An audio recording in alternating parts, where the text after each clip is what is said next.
আসসালামু আলাইকুম।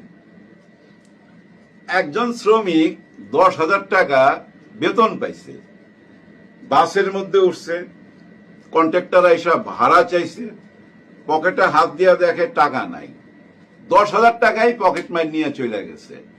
এই লোকে তো ভাই কান্নাকাটি, পকেট হাতাইতেছে, কিন্তু কন্ট্রাক্টর বলতেছে তোমার ওইসব নাটক চলবে না। এরকম অনেকেই নাটক করে, পুরো 50 টাকা ভাড়া দাও, আর না হলে এক্ষুনি গাড়ি থেকে নামো। দেখেন, ওর একদিকে টাকা চলে গেছে, পেরেশান, এর মধ্যে তাকে রাস্তায় নামাই দিতে চায়, তার গন্তব্যও যাইতে দিবে না। বাসের মধ্যে সবাই মুখ চাওয়াচাই করতেছে। হঠাৎ করে একজন পিছন থেকে বলতেছে, এই কন্ট্রাক্টর, এটা কোনো কথা? বেচারার টাকা চলে গেছে, এর মধ্যে তুমি তার উপরে আবার জুলুম করতেছো। এই নাও, আমি দিয়ে দিলাম ভাড়া।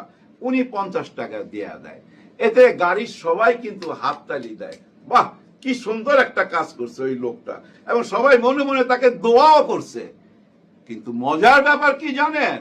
যে লোকটা টাকা দিছে ওই বেটাই পকেট মার, হ্যাঁ, ওই টাকা নিয়ে চলে গেছে। মূল কথা কি জানেন? এই যে হাততালিটা নিয়ে নিল, এইভাবেই হাততালি নিয়ে নিচ্ছে আমাদের দেশের রাজনীতিবিদরা। গত 54 বছর এইভাবে হাততালি নিয়ে গেছে। ওনারাই কিন্তু পকেট থেকে টাকাটা নিয়ে গেল গরিবের, নিয়ে আবার ওই যে 50 টাকা দিয়া হাততালি নিয়ে যায়। এটাই হইলো আমাদের দেশের রাজনীতি। কেন এই কথাগুলো বললাম? এই যে ইন্টারভিউটা যখন দেখতেছিলাম আজকে, সেকেন্ড হাফ, প্রথম হাফ তো দেখছি তারেক রহমান সাহেবের, সেকেন্ড হাফ আবার চলে আসছে, দুইটা মিলাইয়া মনে হয়েছে পূর্ণ দৈর্ঘ্য একটা ইন্টারভিউ। ওই যে আগের দিনে পূর্ণ দৈর্ঘ্য টেলিফিল্ম হইতো না, ওরকম লেন্থ, কিন্তু প্রায় 80 মিনিটের লেন্থ। এই 80 মিনিট না হইলেও চলতো। 80 মিনিট হওয়াতে হয়েছে কি জানেন? অনেক রকম এলোমেলো কথা চলে আসছে। যেমন তারেক রহমান সাহেবের বিড়ালের খবরও নিছে এই বিবিসি। ওই বিড়াল নিয়ে বলতে যায় উনি কুকুর পালতো, কবুতর পালতো, ছাগল পালতো, অনেক কথাবার্তা। মোট কথা মনে হয়েছে কি জানেন? একটা বিজ্ঞাপন প্রতিষ্ঠান বিবিসি বিজ্ঞাপন দিতেছে, বিজ্ঞাপনই মনে হয়েছে আমার কাছে এই ইন্টারভিউটা। বিএনপির ইমেজ একটু চেঞ্জ হয়েছে কিন্তু এই ইন্টারভিউর কারণে। কারণ এই ইন্টারভিউতে আপনি এমন কোনো কথা খুঁজে পাবেন না যেটা নিয়ে বিতর্ক করা যায়। কিন্তু এটা কি সত্যি? না, এটা সত্যি না। একটা জায়গা ছিল কিন্তু বিতর্ক করা যাইতো, অনেক প্রশ্নই করা যাইতো। যেমন উনি কেন আসে না, এই প্রশ্নটা করা যাইতো, করছে এই প্রশ্নটা। উনি বলছে যে আমি শীঘ্রই আসবো। কিন্তু এরকম উত্তর তো উনার নেতারা, উনি যাদের নিয়ে এই দেশটা চালাবেন, ওনারা তো আগেই বলছেন।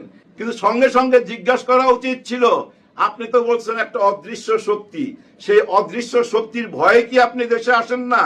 তাহলে সেই অদৃশ্য শক্তিটা কি এখন আমাদেরকে বলতে হবে। আরো অনেক রকম প্রশ্ন করা যাইতো, যে আপনি বিদেশে এত বছর কি করতেছেন, আপনার জব কি, কিভাবে আপনি চলেন। অনেকের মনে প্রশ্ন আছে, বিবিসি এটা জিজ্ঞেস করা উচিত ছিল। জনগণের মনের প্রশ্ন, জনগণের মনে প্রশ্ন আছে না, যে উনি লন্ডনে কিভাবে টাকা পয়সা পায়, এত দামি এলাকায় থাকে, কিভাবে ভাড়া দেয়, এটা জনগণের মনের প্রশ্ন। তো জনগণের মনের এই প্রশ্নটা বিবিসির সাংবাদিকের করা উচিত ছিল, করে নাই। যেমন আরেকটা জায়গায় উনি বলতেছিলেন আওয়ামী লীগের বিচারের ব্যাপারে, আওয়ামী লীগ যে অন্যায় করছে তার বিচার হবে কিনা। তারেক রহমান সাহেব কিন্তু বলছে অবশ্যই আওয়ামী লীগের বিচার হইতে হবে। শুধু এই জুলাই গণ অভ্যুত্থানের সময় যে অন্যায় অবিচার করছে সেটার না, আওয়ামী লীগ যতদিন ক্ষমতায় ছিল ততদিন যে অন্যায়গুলা করছে, যে লুটপাট করছে, দেশের টাকা পয়সা সবকিছুর বিচার হইতে হবে। এবং সাথে কিন্তু আরেকটা কথা বলছিল, 71-এ যারা অন্যায় করছে তাদেরকেও জবাবদিহি করতে হবে। সঙ্গে সঙ্গে কি প্রশ্ন করা উচিত ছিল না? 71 মানে আপনি কাকে বুঝাচ্ছেন? সোজা কথা ভাই, এই জ্যাকটা ইন করাই দিছে জামাতের দিকে। হ্যাঁ, জামাতের দিকেই তো আঙুলটা ইশারা করছে। প্রশ্নটা করা উচিত ছিল যে জামাত যদি 71-এর দোষী হয়, তাহলে এই অপরাধীদের নিয়ে আপনারা কেন আন্দোলন করছিলেন? এই অপরাধীদেরকে পুনর্বাসন করছে কে? শহীদ জিয়াউর রহমান, উনি কেন করছিলেন? আবার দেখেন, এই আওয়ামী লীগকে পুনর্বাসন করছে কে? শহীদ জিয়াউর রহমান। ইন্ডিয়া থেকে ওনাদের দুই বোনকে ডাইকাই না রাজনীতি করার সুযোগ করে দিছে। আবার দেখেন, এই জামাতে ইসলামের কলিগ কারা? আন্দোলনের কলিগ আওয়ামী লীগ, কখনো কখনো আন্দোলনের কলিগ বিএনপি। হ্যাঁ, এরাও তো করছে। যেমন আমরা এখন বলি না আওয়ামী লীগের দোসর জাতীয় পার্টি, এটা তো বলি, তাহলে আওয়ামী লীগেরও দোষর এই জামাত ইসলাম। জামাত ইসলাম তো আওয়ামী লীগের সাথে আন্দোলন করছে, আবার এই জামাত ইসলাম বিএনপির সাথেও আছে, তাহলে বিএনপিরও তো দোষর। তাহলে ৭১-এর প্রশ্ন যখন আপনি সামনে আনবেন তখন কি আপনাদের বিচার হবে না? আওয়ামী লীগের বিচার হইলে বিএনপির বিচার হবে না কেন? এই প্রশ্নটা করা উচিত ছিল না? যে আপনারা বিএনপি তো পুনর্বাসন করছেন এই জামাত ইসলামকে, জামাত ইসলামকে নিয়ে আপনারা বহুবার সরকার গঠন করছেন, তাহলে আপনাদের বিচার হবে কি? এরকম কোনো প্রশ্ন ছিল না। আসলে হয়ে গেছে কি জানেন, অনেকটা বিজ্ঞাপনের মতো। বিবিসি কে মনে হয়েছে অন্তত এই ইন্টারভিউটা দেখা যে একটা বিজ্ঞাপন প্রতিষ্ঠান। সুন্দর একটা ইমেজ কিন্তু ফিরে আনছে তারেক রহমানের, এবং ওনার দলের প্রতি মানুষ কিন্তু একটু সহানুভূতি এই ইন্টারভিউ প্রচার হওয়ার পর। কিন্তু এরই মধ্যে দেখেন চুয়াডাঙ্গা নিয়ে একটা প্রতিবেদন চলে আসছে 15 মিনিটের ইলিয়াস হোসেনের।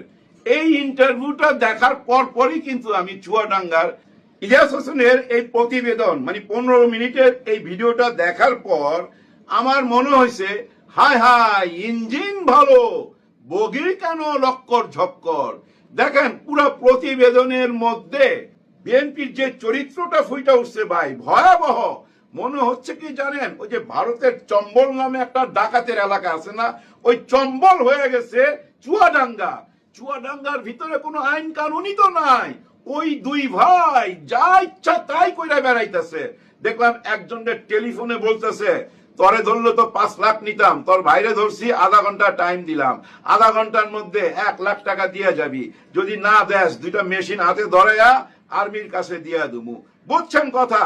আর্মির কাছে দিয়ে দিবে কি ধরাইয়া? মেশিন, মানে পুরানা 2টা আর্মস ধরা দিবে, পিস্তল ধরাইয়া তাকে ফাঁসায় দিবে, তারপরে ওই যে মামলা বাণিজ্য করবে। চিন্তা করেন, এবং কাউকে মানতেছে না। এবং এই প্রতিবেদন প্রকাশের পর একজন ভদ্র মহিলার ভাষায় ঢুইকা ওই দুই ভাইয়ের গ্রুপ ভাঙ্গা চুইরা চুরমার কইরা দিছে, ঘরের জিনিসপত্র সব লুইটা নিয়ে চলে গেছে। এমন না যে ভয় পাইছে, যায় হায় ইলিয়াস হোসেন এত বড় সাংবাদিক, তার সাথে তারেক রহমানের সরাসরি যোগাযোগ আছে, ওইখানে যদি বিচার দেয় কি উপায় হবে? কিন্তু বিচার দিয়েও কোনো কিছু হয় নাই, বরঞ্চ আরো খেইবা গেছে।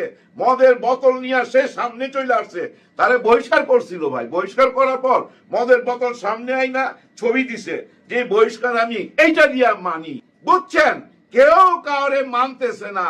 যার জন্য বলছি, মেশিন যত ভালো হোক, ইঞ্জিন যত ভালো হোক, বগি যদি ভালো না হয় তাহলে কিভাবে আপনি টাইনা নিয়ে যাবেন ভাই? টাইনা নিয়ে যাইতে পারবেন না, ভাঙাচুরা বগি তো। আপনার দলের লোকজন এগুলো কি বলে?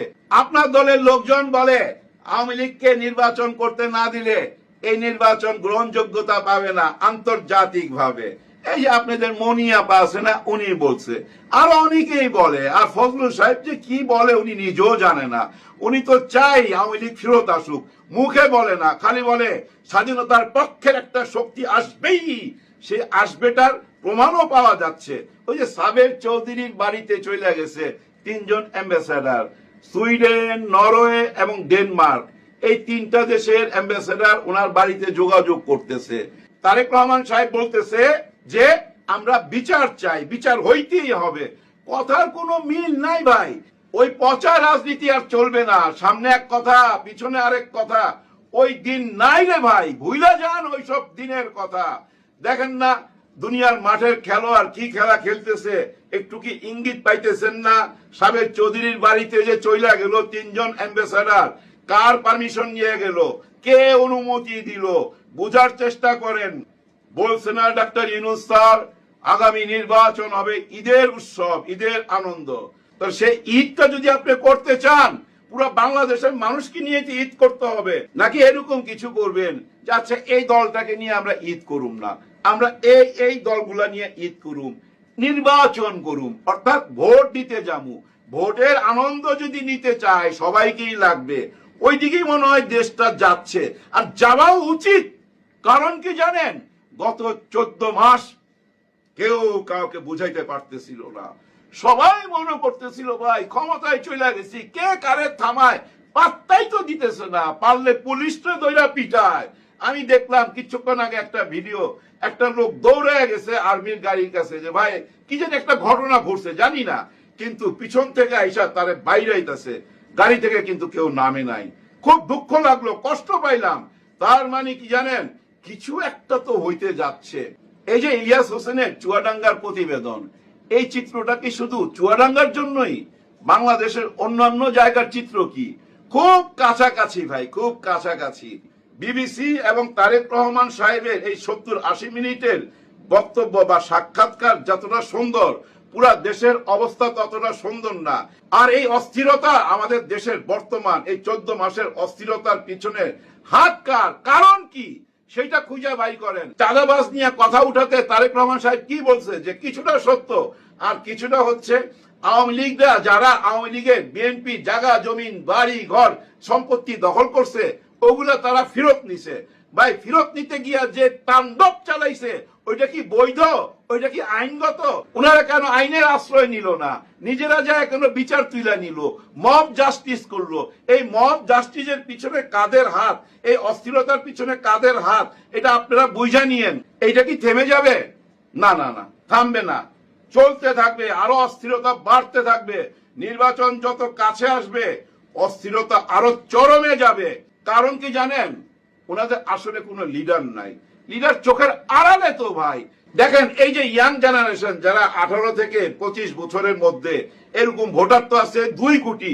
এই 2 কোটি ভোটার তখন মায়ের কোলে ছিল তারেক রহমান যখন দেশ ছাড়ছে, তাই না? তারেক রহমান যখন দেশ ছাড়ছে, এই ভোটার গুলা মায়ের কোলে ছিল। এরা এখন বড় হয়েছে, এরা জানে না তারেক রহমান সাহেব কেমন দেখতে, কেমন কিভাবে কথা বলে, কিভাবে হাঁটে, ওনার হাইট কেমন, কিছুই দেখে না। সবকিছু এই মোবাইলে দেখতেছে। এই ইয়াং জেনারেশন ওনাকে শুধু অনলাইনেই দেখছে, ক্যামেরাতেই দেখছে, বাস্তবে দেখে নাই। আর বাস্তবে দেখে নাই বইলাই ভাই, ওই যে একটা দরদ থাকে না, বাস্তবে দেখলে, গায়ের সাথে গা লাগলে, হাত মিলাইলে একটা দরদ আসে কিন্তু ভাই। যেমন আমি রাহুল গান্ধীকে দেখলাম, পাহাড়ি এলাকা দিয়ে যাচ্ছিল, হঠাৎ করে গাড়ি থামায়া কিছু পাবলিক দাঁড়ায় ছিল, পাহাড়ি ভাই বোনরা, ওদের সঙ্গে বুক মিলাইতেছে, হাত মিলাইতেছে। এই যে যার সাথে হাত মিলাই গেল না, রাহুল গান্ধী তার ভোটটা পাবেই, কনফার্ম থাকেন পাবে। এত বড় নেতা তার সাথে হাত মিলাইছে। কিন্তু তারেক রহমান সাহেব যখন আসবে, অর্থাৎ আমি গত ভিডিওতে বলছিলাম শীতে আসবে। কেন বলছি শীতের কথা? ওয়েদারের ব্যাপার ভাই, বুঝছেন না? এই গরমের মধ্যে আইসা অস্থির হয়ে যাবে। তো শীত আসলে হবে কি জানেন, ইংল্যান্ডের ওয়েদারের সাথে ম্যাচ করবে। কিন্তু তখন আইসা এই 64টা গ্রামে বা ডিস্ট্রিক্টে যাইতে পারবে না। মানুষের সাথে হাত মিলানোর সুযোগ থাকবে না। কারণ নির্বাচনের তফসিল ঘোষণার পরই উনি বাংলাদেশে আসবে। আর তখন পুরা শীত পইরা যাবে। আমরা জ্যাকেট পইরা, কোট পইরা, মাফলার গায়ে দিয়া উনাকে স্বাগতম জানাবো এয়ারপোর্টের রোডে, ইনশাআল্লাহ। সবার জন্য সবাই দোয়া করবেন। আল্লাহ হাফেজ।